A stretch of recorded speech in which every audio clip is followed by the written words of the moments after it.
provided leadership in the field of community health. Dan's accomplishments are documented in the success of Harbor Health Services, where he has served as its president and CEO since 1986. It is comprised of 5 health center organizations serving diverse patient populations in Boston, the South Shore, southeastern Massachusetts, and Cape Cod communities. And for the record, the Geiger Gibson Community Health Center in Dorchester is none other than historic Columbia Point, the first CHC in the nation. Harbor Health Services is in every sense what its name implies: a safe harbor, a primary care home for the 27,000 people who rely upon it for care. Under Dan's vision and guidance, it has become one of the largest community health centers in Massachusetts, employing a staff of over 500.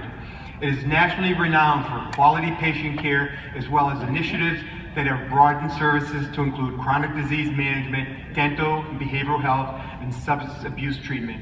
In addition, it provides a range of social services to better meet community needs and problems. And that includes the PACE model program, reaching to the elderly, as well as a WIC nutrition program.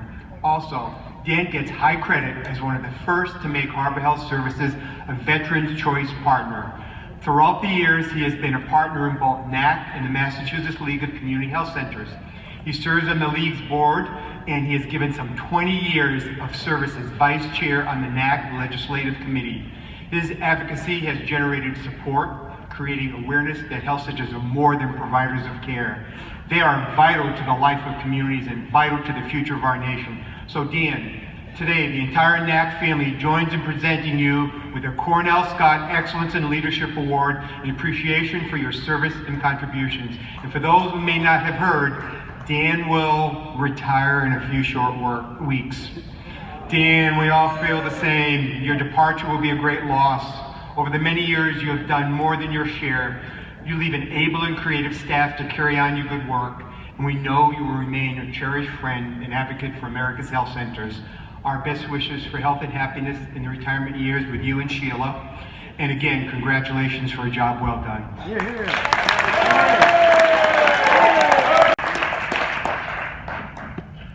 My picture is showing on this little screen that you can't see, so I said to Ricardo, I think I've got the same suit on. I think it's the only suit I own.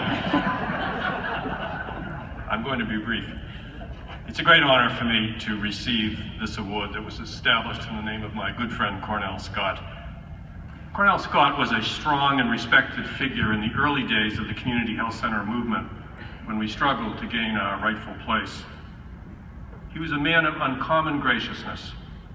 He set an example of how people who share a common purpose, a mission, can weave together the fabric of a strong professional and personal community. And that's what these years with all of you have been for both me and my wife, Sheila. Sheila was a family planning counselor at a federally funded community action agency. I was chairman of the board. I asked her out. Couldn't do that today. This is before I met Jackie Leifer and benefited from her legal advice. So Sheila and I were introduced to this community in the 1970s. I worked for 2 years at the Massachusetts League of Community Health Centers. Then I was hired in 1977 by the Neponset Health Center Board of Directors, chaired by Jim Hunt. That's right, Jim Hunt started as a consumer board member in the Community Health Center movement, along with his wife, Jean.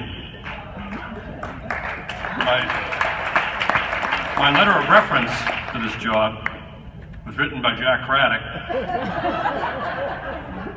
His statements that my skills and experience were exactly what the Neponset Health Center needed shows that even then he was a man of great faith.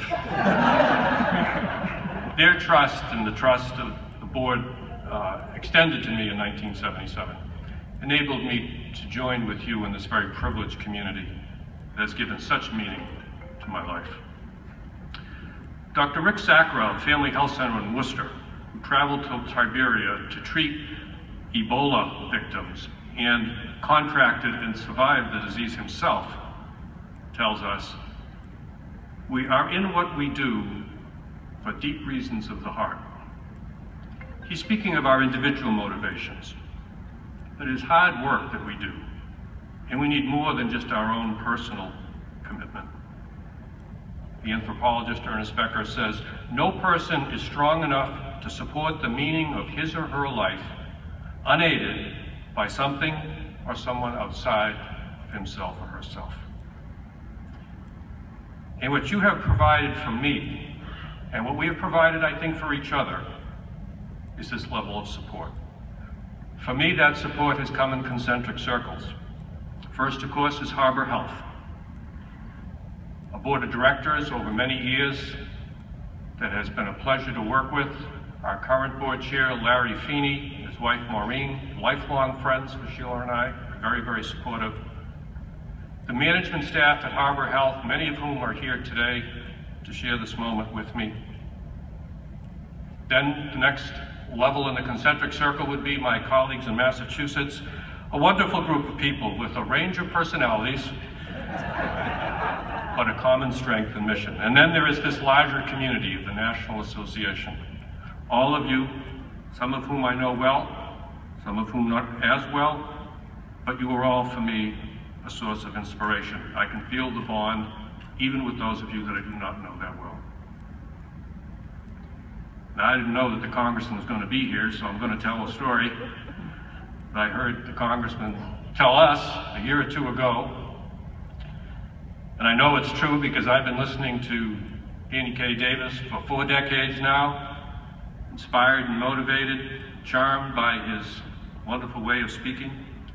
He tells the story of his father who wanted to register his mule in the Kentucky Derby.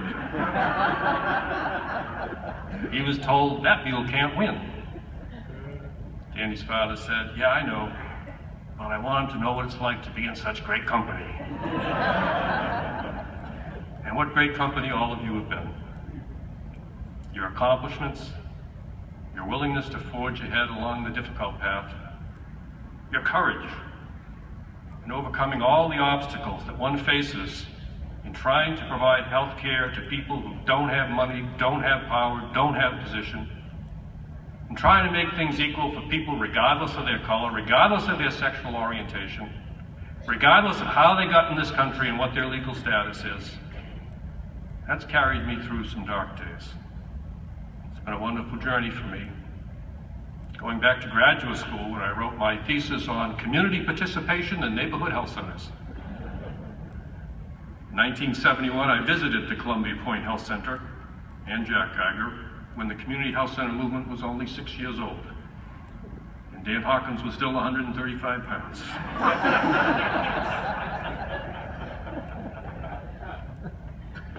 But as we know from the book of Ecclesiastes, to everything there is a season and a time for every purpose under the sun. My time with you is almost over. I will be retiring, not in a few weeks, in a few months, after 40 years. But as I leave, I'm assured, and I'm confident, and I have faith, that from the inner city neighborhoods to the poor rural communities of our great country, from the barrios to the border towns, this work will continue.